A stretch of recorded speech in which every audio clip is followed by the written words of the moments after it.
앞뒤 좌우분들과 인사 나누시겠습니다. 우리는 복의 사람입니다. 한번 인사해 보실까요?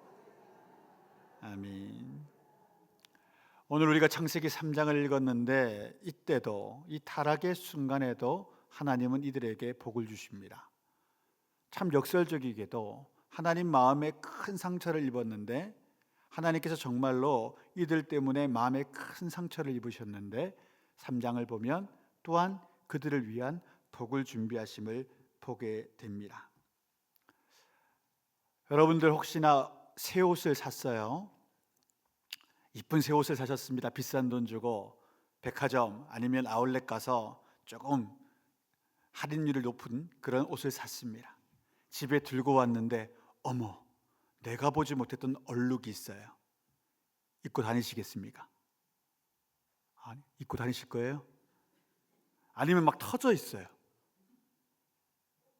고쳐서 입으시겠습니까? 아니면 환불이라든가 교환 요청하시겠습니까? 환불이나 교환 요청이지요.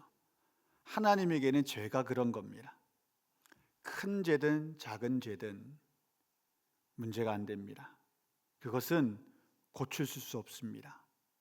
새로이 완전히 바꾸어져야만 하나님이 그 존재를 받으실 수가 있습니다. 성경은 하나님께서 받으실 수 있는 완전히 바꾸어진 상태를 위하여 예수 그리스도께서 십자가 위에서 못 박혀 죽으심으로 우리가 그렇게 바뀐 존재가 되었다는 것을 나타내주는 하나님의 말씀이고, 그것을 받은 자들이 이 소식을 온 세상 이것을 알지 못하는 자들에게 증거할 책임이 있음을 알려주는 하나님의 말씀이기도 합니다. 오늘 3장의 말씀은 인간이 어떻게 하여 전적 완전한 타락에 이르게 되었는지에 대한 이야기를 해주고 있는 우리 성경 역사의 교리 중에서 가장 중요한 교리인 전적 타락에 대하여 이야기해주고 있습니다. 사형수에게 묻습니다. 당신 무슨 죄를 지었습니까? 나 한 가지 죄밖에 안 지었어요. 무슨 죄인데요? 사람 한 3-4명 죽였어요. 그밖에 안 지었어요. 내가 뭐 도둑질 했습니까? 내가 뭐 간음을 했습니까? 사람 몇 명 죽인 죄밖에 없어요. 이렇게 말하면 우리가 그 사람을 뭐라고 말합니까? 제정신 아니구만. 우리 안에 죄가 있습니까? 없습니까? 없을 수가 없죠. 이곳에 계신 여러분들 가운데는 뭐 죄에 대한 설명을 제가 굳이 안 해도 되지만 성경 가운데 있는 죄라는 것은 딴 게 아닙니다. 헬라어로 하마르티아라고 말하는데 관역이 있으면 그 관역에서 벗어난 하살, 즉 하나님의 말씀이 있으면 그 말씀에서 벗어난 삶과 생각과 행동을 하는 사람들은 다 죄인인 것입니다. 그런 의미에서 하나님의 영광에 이르지 못하더라는 그 로마서 3장 23절의 말씀은 당연한 거죠. 모든 사람이 죄를 범하였음에 하나님의 영광에 이르지 못하는 상태, 그것이 오늘날 우리의 상태일 것입니다. 아담 이래로 그런 역사가 있어 왔습니다. 오늘 우리는 어떻게 인간이 그런 타락의 상태에 있었고 또한 그것들 때문에 어떠한 고통을 겪고 있고 그러면 그 고통 가운데 어떻게 회복될 수 있는지를 오늘 말씀을 통하여 살폈으면 합니다. 우리 오늘 본문 말씀 1절에서 3절까지의 말씀을 한 번만 더 읽어보겠습니다. 그런데 뱀은 여호와 하나님이 지으신 들짐승 중에 가장 강교하니라. 뱀이 여자에게 물어 이르되 하나님이 참으로 너희에게 동산 모든 나무의 열매를 먹지 말라 하시더냐. 여자가 뱀에게 말하되 동산 나무의 열매를 우리가 먹을 수 있으나 동산 중앙에 있는 나무의 열매는 하나님의 말씀에 너희는 먹지도 말고 만지지도 말라 너희가 죽을까 하노라 하였느니라. 아멘. 오늘 1절에서 3절 말씀을 딱 보면 우리가 이걸 좀 알아야 돼요. 왜 아담이 안 보이지? 아담은 지금 사역하러 나가 있는 거죠. 하나님이 그에게 사역을 주셨거든요. 모든 그쪽 에덴 동산의 모든 것을 다스리고 또한 그것을 지키고 모든 생명체들에게 이름을 주고 할 일의 분량을 허락해주고, 그게 아담의 역할이었습니다. 그 모습을 하나님이 보시다가 조금 놀라운 장면이 나타나죠. 창세기 1장에서는 계속하여 보시기에 좋으셨더라, 보시기에 좋으셨더라, 창조하실 때마다 그러셨는데 2장에 들어와서는 아담이 독처 혼자 살아가는 것, 그것이 하나님 보시기에 좋지 아니하였다. 아니, 하나님이 창조하신 그 세계 가운데 하나님이 좋지 못함을 발견하신 거예요. 하나님도 어떻게 보면 화들짝 놀라셨는지도 모르겠어요. 그런데 그 모든 것들은 하나님의 계획 안에 있었죠.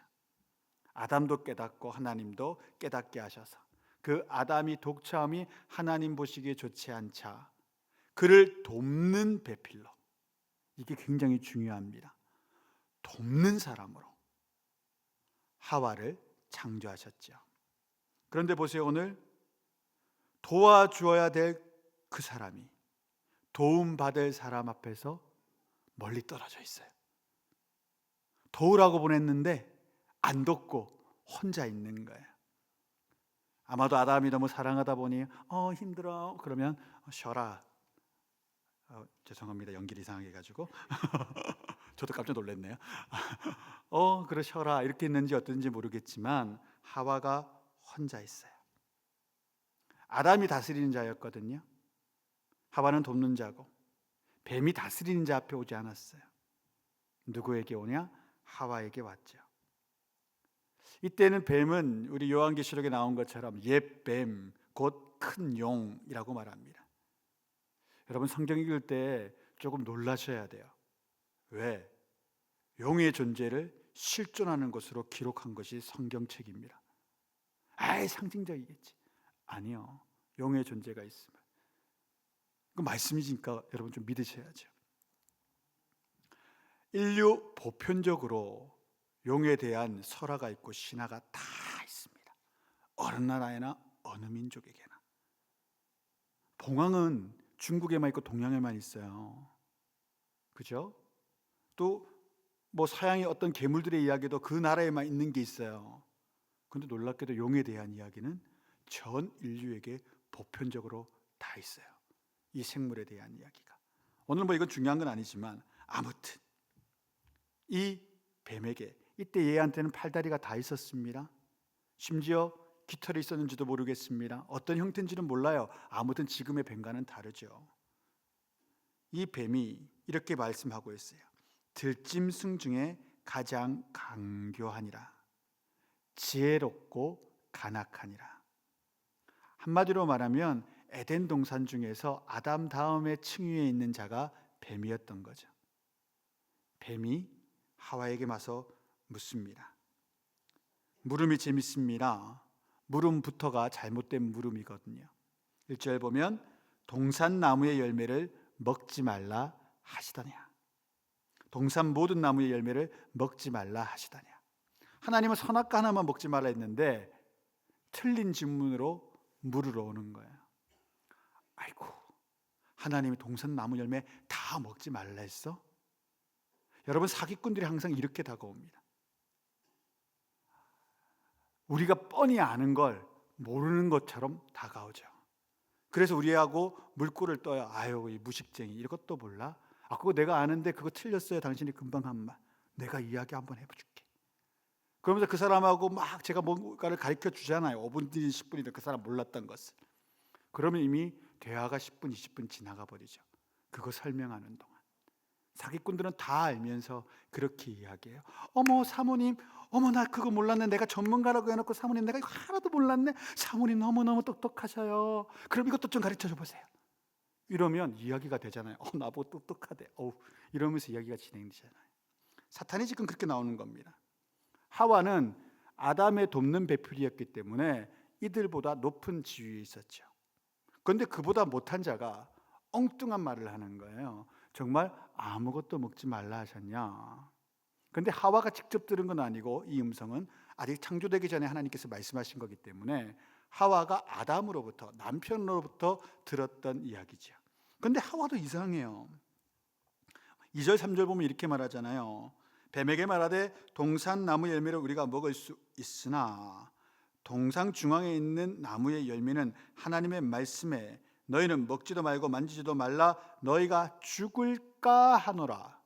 가능성의 이야기로 말하죠. 죽을 수도 있고 안 죽을 수도 있는데 죽을 수도 있어. 이렇게 이야기해요. 그런데 창세기 2장 16절 17절에서 하나님 뭐라고 말씀하셨느냐? 함께 읽어보겠습니다. 여호와 하나님이 그 사람에게 명하여 이르시되 동산 각종 나무의 열매는 내가 임의로 먹되 선악을 알게 하는 나무의 열매는 먹지 말라. 내가 먹는 날에는 반드시 죽으리라 하시니라.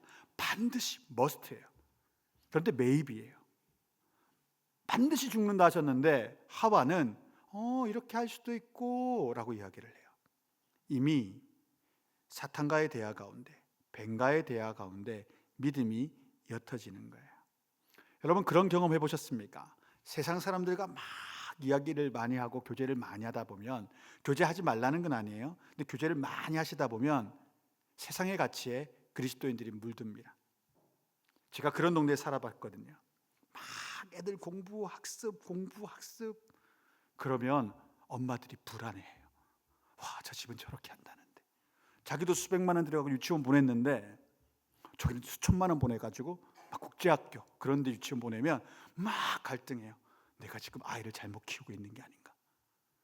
뭐 그런 사람들만 만나고 다니니까 그렇게 될 수밖에 없죠. 뭐 남자들은 안 그렇습니까? 야, 여기 투자해야 돼. 아직도 거기 투자 안 했냐? 막 그러면 막 가슴이 쿵쾅쿵쾅 뛰는 거예요. 저 사람 저렇게 해가지고 확 이렇게 됐다 그러는데 나는 뭐 어떻게 되지? 그런 무리들과 그런 사람들을 자주 만나다 보면요, 기도할 생각이 사라집니다. 말씀 볼 생각도 사라집니다. 순종하여 선한 일 할 생각도 사라집니다. 그냥 그 가치에 물들어서 저들처럼 안 되면 잘못되는 줄 알죠. 오늘 뱀이 딱 그 마음을 하와에게 적용합니다. 뱀이 4절 말씀에 이렇게 말합니다. 4절부터 6절까지의 말씀 읽어보겠습니다. 뱀이 여자에게 이르되 너희가 결코 죽지 아니하리라. 너희가 그것을 먹는 날에는 너희 눈이 밝아져 하나님과 같이 되어 선악을 알 줄 하나님이 아심이라. 여자가 그 나무를 본즉 먹음직도 하고 보암직도 하고 지혜롭게 할 만큼 탐스럽게 난 나무인지라. 여자가 그 열매를 따먹고 자기와 함께 있는 남편에게도 주매 그도 먹은지라.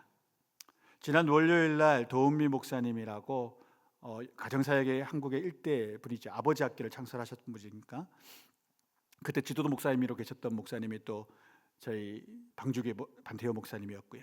아무튼 그분을 원멤버 강사로 이렇게 세우신 분이었죠. 도은미 목사님이 저희 노회에 오셔가지고 노회 부부 세미나를 좀 해주셨어요. 거기 가서 제가 듣는데 이 이야기를 이렇게 좀 설명하시더라고요. 4절부터 6절의 말씀을. 아담은 하와에게 상관이자 남편이자 가르치는 자였다는 거예요.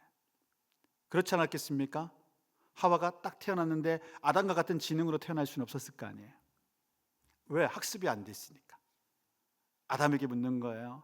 자기야 저거 뭐야? 저건 호랑이야.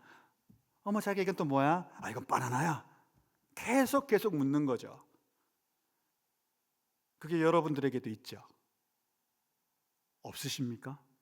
남편이 뭐 하고 있으면 계속 묻고 싶잖아요. 이거 뭐야? 뭐 했어? 어떻게 했어? 왜? 뭐 때문에? 이게 하와의 특징입니다. 그죠? 하와의 특징이에요. 근데 남자가 사랑이 많을 때는 어떻게 해요? 다 오케이, 다 이야기하고 다 설명해주고 얼굴 찡그리지도 않고 내가 잠깐 좀 귀찮아서 얼굴 딱 찡그리면 저 사람이 나의 그 찡그린 걸 봤나? 마음이 쫄아가지고 아니 그냥 피곤해서 그래. 이게 어떤 상태예요? 연애의 상태. 이때까지는 그래요. 그러다가 결혼을 했네요. 이 남자가 어떻게 합니까? 그만 좀 이야기해. 그 상태가 오죠. 그럼 여자가 어떻게 돼요? 아내가 어떻게 돼요? 상처받죠.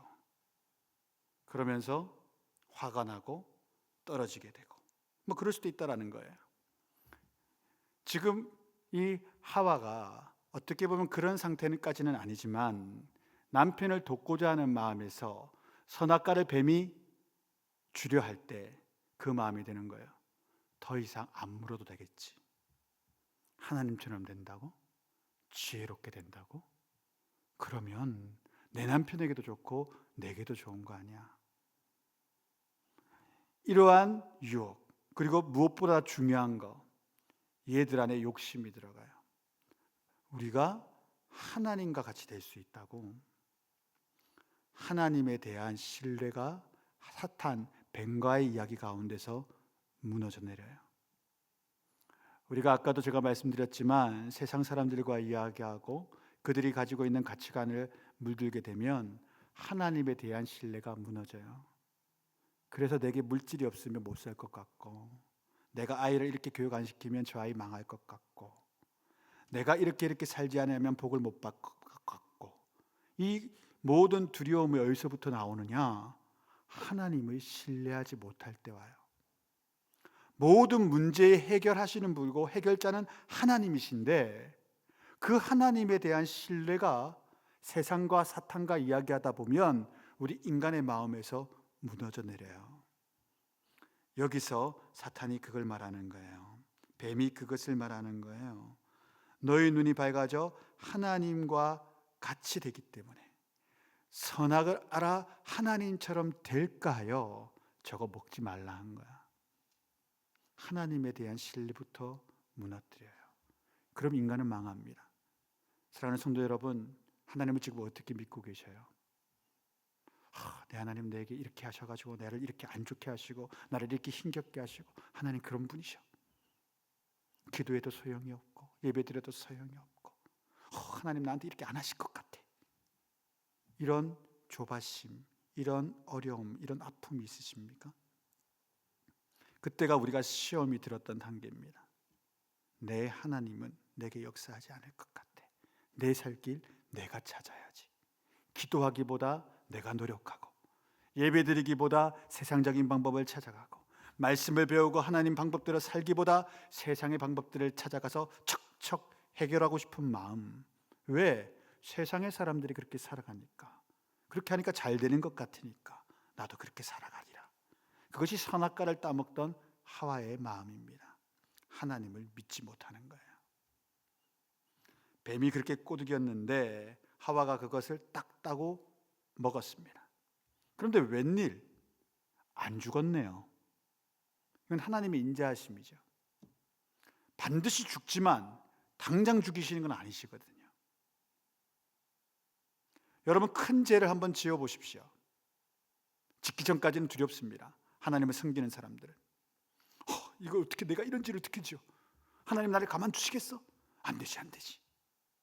근데 막상 짓고 나면 어머, 아무도 모르네. 마치 다윗이 밧세바를 그렇게 나쁜 짓을 행했을 때 아무도 몰랐지? 아니요, 하나님 보고 계셨습니다. 그리고 때가 되었을 때 만천하에 그의 죄악을 공표하셨습니다. 그리고 크게 징계하셨습니다. 하나님이 돌아올까 하여 참는 겁니다. 스스로 회개할까 하여 참으시는 겁니다. 오늘 하와에게도 그 기회가 있었습니다. 따먹는 순간 이건 잘못됐다. 그러지 않았어요. 안 죽었네? 아무 일도 안 일어나네? 남편에게 가져다 줍니다. 남편도 그것을 보고 놀라는 거죠. 저걸 따먹었는데 안 죽었네? 그런데 하와가 먹었을 때까지는 별 일이 안 일어났는데 그것을 다스리는 자 아담이 먹었을 때, 7절 말씀 함께 읽어보겠습니다. 이에 그들이 눈이 밝아져 자기들이 벗은 줄을 알고 무화과 나무 잎을 엮어 치마로 삼았더라. 이것이 엄청나게 중요한 말씀입니다. 서로를 바라보고 부끄러워했다는 거예요. 원래는 한 몸이 된 사람들이거든요. 서로에 대한 부끄러움이 없었어요. 무화과 나무를 왜 엮었을까요? 왜 치마를 만들었을까요? 호랑이가 보니까 부끄러워서, 사자가 볼까 부끄러워서, 제가 맹수만 이야기하네요.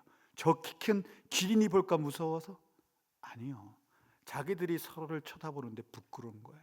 한 몸이 아니게 됐어요. 하나님은 연합하여 한 몸이로 했는데 서로를 바라보고 부끄러워진 거예요. 뭐가 보이기 시작했어요? 서로의 결점이 보이는 거예요.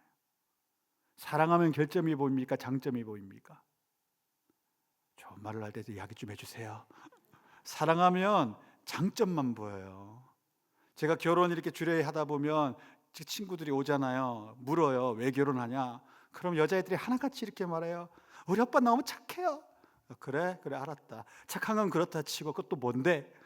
우리 오빠랑 저는 너무 닮은 게 많아요. 딱 그 말하는 순간 제가 그러죠. 콩깍지가 대대로 쓰였구나. 남자 여자는 닮을 수가 없어요. 너무 많이 달라. 근데 왜 닮아가는 줄 아세요? 닮아 보이는 줄 아세요? 누군가가 맞춰주기 때문이에요. 오빠가 맞춰주든 그 여성이 맞춰주고 있든 그냥 맞춰주니까 거기에 대해서 불평 안 하니까 오빠 이거 좋아하면 너무 좋아. 그렇게 해야죠. 뭐 결혼하는데. 그렇게 맞춰주니까 우리는 너무 닮은 것 같아 이러지만 한쪽에서는 좀 씁쓸한 겁니다. 너가 좋으니 괜찮지만 나는 원래 그렇지 않은데 그러잖아요. 누가 되었든. 그래서 그 장점들을 보아주고 넘어가는 거예요. 그런데 오늘 이 두 사람은 서로를 부끄러워합니다. 그래서 가려야 되는 거예요. 서로를 막 가려줘요. 난 그거 보기 싫어. 너 부끄럽지가 아니에요. 난 그거 보기 싫어. 가려. 나도 당신이 그거 보기 싫어. 가려. 하나 되게 하신 그 사람들이 죄를 알게 되자 서로를 부끄러워하고 서로를 객체화, 다른 존재로 인식하기 시작합니다. 이게 죄이지요. 그리고 가장 큰 죄악의 모습은 그거예요. 이 문제를 해결하시는 하나님 앞에 이들이 어떤 반응을 보이는지 보세요. 8절 말씀. 8절 말씀 한번 8, 9절 말씀 한번 읽어볼게요. 준비 시작. 그들이 그날 바람이 불 때 동산에 거니시는 여호와 하나님의 소리를 듣고 아담과 그의 아내가 여호와 하나님의 낯을 피하여 동산 나무 사이에 숨은지라.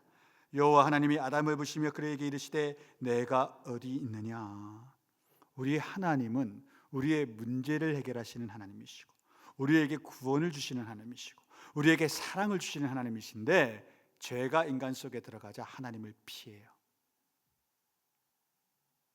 여러분들 한번 잘 생각해 보세요.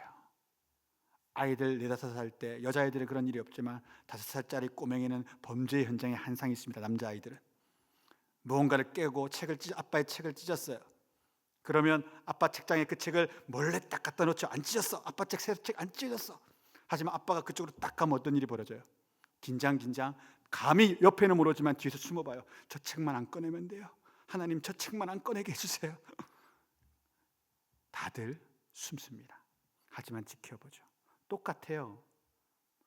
범죄의 현장 가운데 하나님 나타나셨을 때 그들 가운데 죄악이 들어가니 그 사랑하는 아버지 앞에 나타나지 못하고 숨어서 하나님이 지나가시기를 기다리세요. 하나님이 지나가시기를 기다려요. 사랑하는 성도 여러분, 절대 하나님이 지나가시기를 기다리지 마시고 하나님이 내 손 잡아주시기를 기대하셔야 됩니다. 문제 해결자 앞에서 이들은 숨어버립니다. 이때라도 아담이 나가서 하와가 나가서 하나님 큰 실수했습니다. 내 아내 대신 제가 죽겠습니다. 하나님 반드시 죽겠다 했는데 저 연약한 여자가 뭘 합니까? 제가 죽겠습니다. 하와가 나와서 하나님 아닙니다. 제가 먼저 먹었고 먹으라고 주었습니다. 내 남편 무슨 죄가 있습니까? 내가 꼬드겼습니다. 나는 안 죽었다고 꼬드겼습니다. 그래서 이런 일이 일어났습니다. 라고 했으면 얼마나 좋을까요? 그런데 지금 이 두 사람은 남이 되었어요. 죄가 들어가서 남이 되었어요. 한 몸이 되지 못했어요. 그래서 하나님께서 그들 가운데 너희들의 부끄러움을 서로가 어떻게 알게 되었느냐, 너희가 선악과를 먹었느냐, 무엇 때문에 먹었느냐고 10절 11절에 물으실 때 12절 말씀 우리 한번 읽어볼게요. 12절 말씀 함께 있습니다.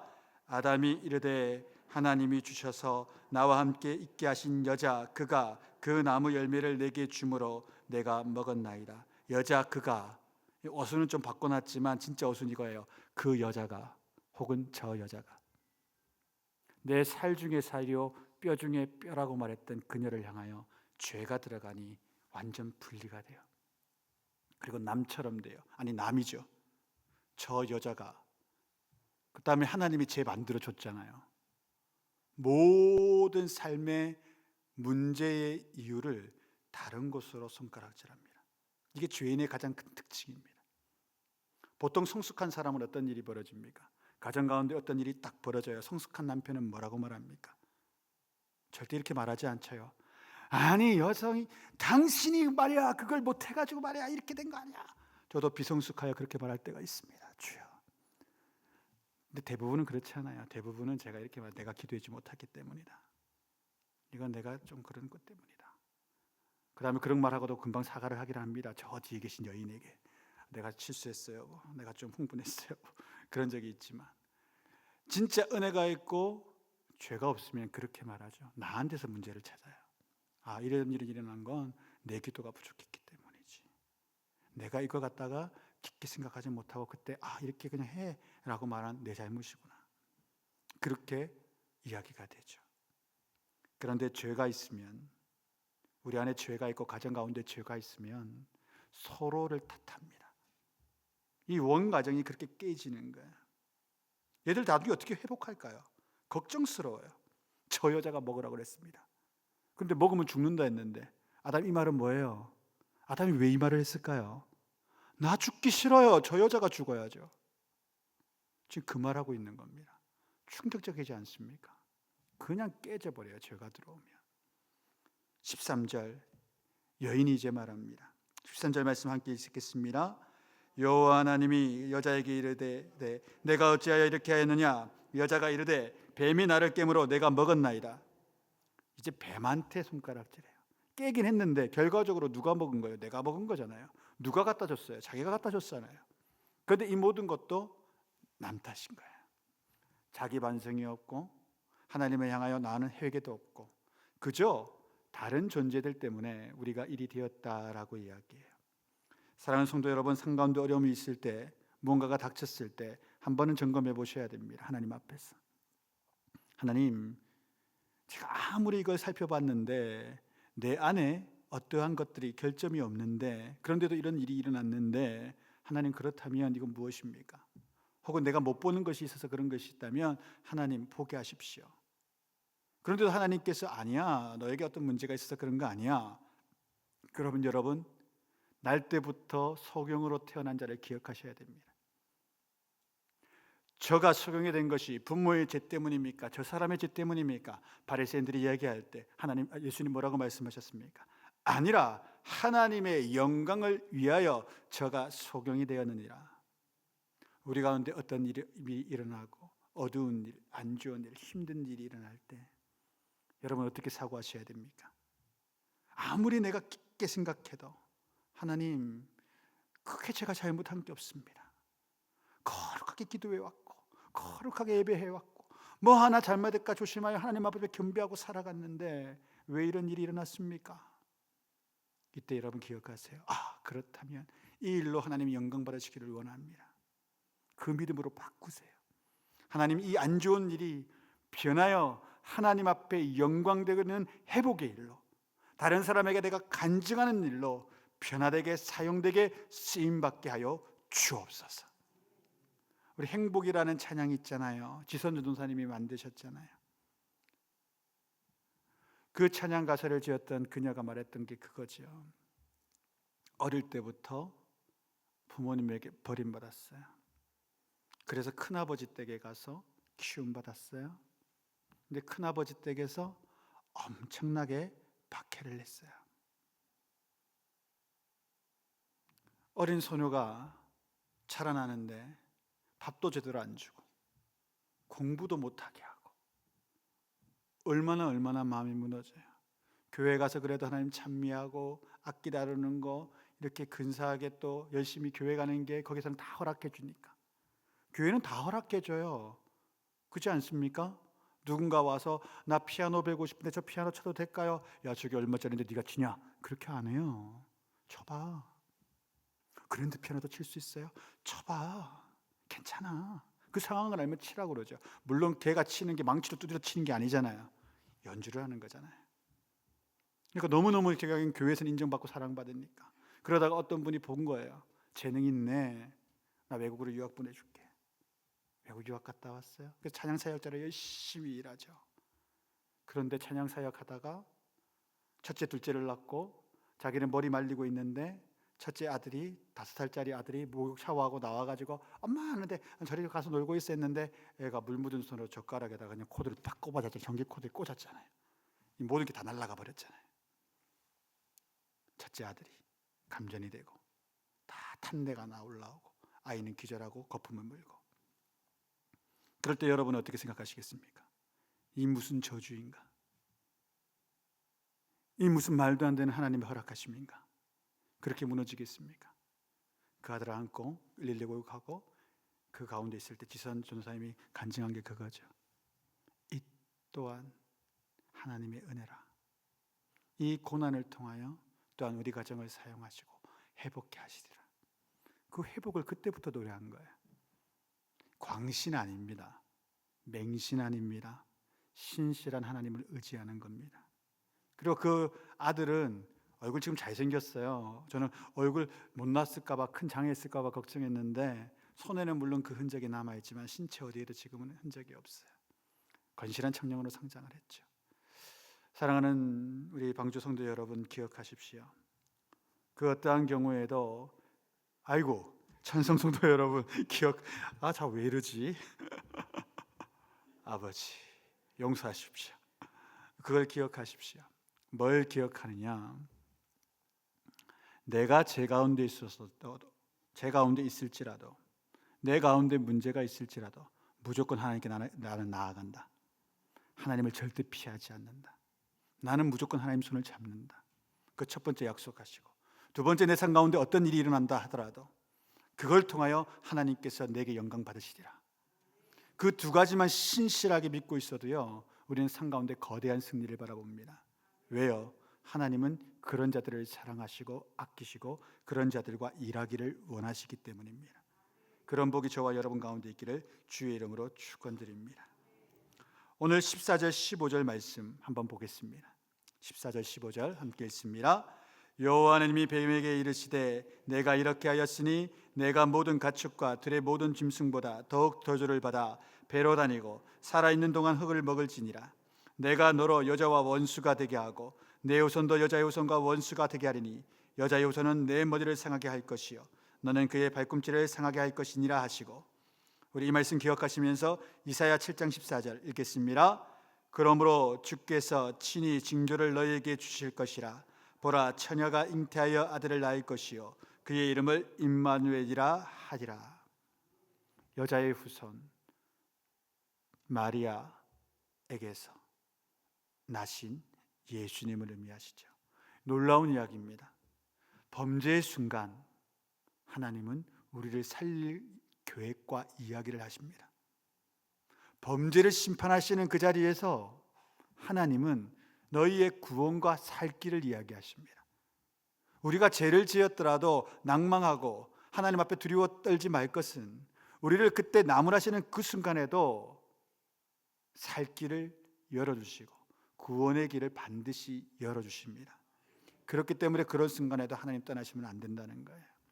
여러분도 그러시잖아요. 저도 저희 아이를 좀 저희 집사람은 절대 때리면 안 돼 이런 주의고, 저는 아니야, 아이는 훈계하고 때릴 때는 때려야 돼, 10살 때까지는 그렇게 해야 돼, 그게 있었거든요. 항상 이렇게 종아리를 때릴 때가 있었어요. 종아리 때리고 나면 아빠 마음도 막 아프죠. 그러고 나면 항상 저는 애 자고 있을 때 약 바르러 가죠. 엄마가 발랐지만 그래도 나도 한 번 더 발라야지, 그렇죠? 그리고 때린 다음에 저희 집은 항상 그래요. 애들이 좀 그래도 순해서 그런지 아빠가 가면 그래도 안아줘요. 그것도 신기하죠. 맞았는데 처음에는 제가 무서워서 저러나, 그건 안 되는데 공포 때문에 억지로 저러나, 맞춰줘야 한다고 생각하나, 그것 때문에 처음 첫 아들 이렇게 할 때는 이게 뭐지 했는데 둘째 셋째까지 가다 보니까 깨달아요. 얘들이 나를 사랑해서 아빠 마음 위해서 안아주는구나. 감동이 되더라고요. 여러분 잘 생각해 보세요. 하나님께 이걸 적용해 보세요. 내가 뭔가를 잘못했네. 아무리 생각해도 내가 그렇게 잘못했네. 그래서 하나님이 나를 좀 나무라셨구나, 나를 좀 혼내셨구나. 근데 그 마음 삼쳐 안고 있지만 하나님께 나가서 하나님 사랑해요 하고 내가 끌어안았을 때 우리 하나님 어떤 마음이실까요? 우리 하나님 어떤 마음이실까요? 나를 향한 그 마음이 어떤 마음이실까요? 항상 우리 나를 향하여서 그 마음 가지고 있는데 내가 그 표현했을 때 우리 하나님 어떤 감동을 가지실까요? 저는 모든 성도님들이 하나님께 감동 주시기를 원해요. 하나님께 감동 드리기를 원해요. 좀 그렇게 믿었으면 좋겠어요. 내 삶의 고백과 내 삶의 모습과 내 섬김의 모습으로 내 아버지가 감동하시기를. 하나님은 우리를 너무 사랑하셔서 이때 결정하셨습니다. 어떤 결정요? 내가 너희를 위하여 죽으리라. 내가 너희에게 죽음이라는 벌을 내린다 했는데 그 벌을 너희가 안 받게 하려면 나는 신실한 여호와 하나님, 거짓이 없는 참 하나님이기에 그 준다 했던 벌을 물을 수는 없으니 내가 그 벌 대신 지면 되는 것 아니겠냐. 내 너를 대신하여 죽으리라. 그것을 이미 창세기 3장 저들이 범죄할 때부터 계획하신 하나님이십니다. 여러분, 그 하나님을 믿으십시오. 제가 끝절까지 가야 되는데 벌써 시간이 다 돼요. 다음에 한 번 더 설교하겠습니다. 뒷절은 이때 기억하셔요. 어떻게든 하나님께로만 가면 길 열립니다. 어떻게든 하나님만 붙잡으면 구원함이 있습니다. 세상의 것 구하지 말고 세상의 방법 탐구하지 마시고 주의 말씀과 기도의 길로 들어오십시오. 그때 살 길이 열립니다. 집에서 기도하기 힘드시면 저희 교회 예배당은 제가 봤을 때 거진 24시간 열려 있습니다. 문 잠그지 않습니다. 여러분 참 복된 교회 살고 있고요. 하나님이 지키셔서 그런지 이 말하면 꼭 도둑이 들긴 하던데 도둑도 안 와요. 온다 해도 뭐 어때요? 기도한다고 문 열어놨는데 훔쳐가라면 훔쳐가라지 뭐. 기도하는 게 중요하지 훔침 받는 게 뭐 별로 겁 안 나요. 하나님께서 기도할 길들과 기도할 수 있는 주의 전을 열어주셨습니다. 어느 시간대든지 오세요. 어느 시간대든지 하나님 붙잡으세요. 그런 자를 하나님은 절대 실망시키지 않습니다. 하나님께서 낭만시키지 않으십니다. 아까 우리 행복을 얘기했던 그 전도사님처럼 절대 삶을 낭망으로 바꾸지 않으세요. 놀랍게도 행복으로 바꾸시죠. 생각만 하면 끔찍한 이야기잖아요. 5살 꼬맹이가 전기 코드에 물 묻은 손으로 샤워하고 나온 모드로 젓가락을 집어넣어서 다 타버린 거. 이거 어떻게 감당해요? 어떤 엄마가 이걸 감당해요? 얼마나 자신을 자책할 수밖에 없어요. 하지만 그 형편 가운데서도 하나님은 그것들을 바꿔요. 하나님은 은혜를 주셔요. 우리 삶 가운데 어찌할 수 없는 낭망이 올 때도 있습니다. 너무 큰 슬픔이 올 때도 있어요. 그 큰 슬픔이 죽음의 슬픔이라 모든 것을 삼킬 때도 있어요. 내 사랑하는 네가 죽어버렸는데 더 이상 뭘 어떻게 해요? 이제 이건 끝이라고 생각할 수 있잖아요. 그런데 놀랍게도 그때도 하나님은 역사하십니다. 그때도 하나님은 그 사람 가운데 말씀하시고 그 사람을 다시 살게 하시고 그 슬픔과 절망의 구덩이에서도 다시 일어나 걷게 하십니다. 세상은 포기하라 말하죠. 세상은 끝이라 말하죠. 하지만 하나님은 그렇게 절대 말씀하지 않으십니다. 그때에도 하나님께 나아가서 그 모든 삶 가운데 은혜를 누리는 저와 여러분의 삶이 될 수 있기를 주의 이름으로 축원드립니다.